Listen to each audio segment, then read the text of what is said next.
Plus de 300 tables réparties sur 3000 mètres carrés, des jeux d'ambiance, de stratégie, de cartes ou de plateaux. Une folie ludique s'est emparée du couvent des Jacobins ce week-end.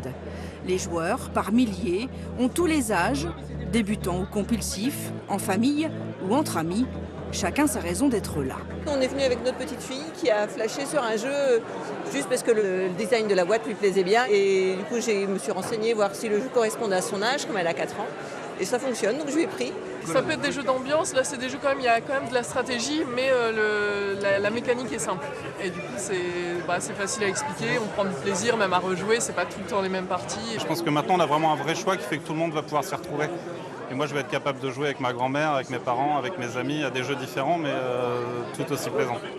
Concentration, sourire et même éclat de rire, l'ambiance est ici récréative bien sûr. D'un côté, les joueurs peuvent tester avant d'acheter, de l'autre, auteurs et éditeurs, eux, présentent leur dernière nouveauté, un moment rare et primordial d'échange avec le public.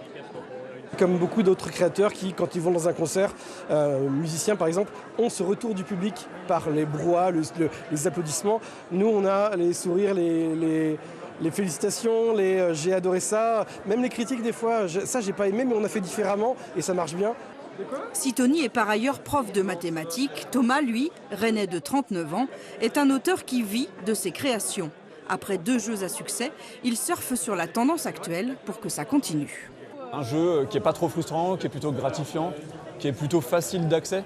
Aujourd'hui, les jeux qui marchent le mieux, c'est des jeux qui s'expliquent en 10-15 minutes, pas plus, et des parties moins d'1 heure. Là où il y a 20 ans, les parties c'était 2-3 heures, c'était habituel, c'était normal. Venu présenter ses prototypes, ce festival est pour Thomas un véritable test grandeur nature. Et qui sait, ce jeu coopératif sera peut-être le best-seller de demain.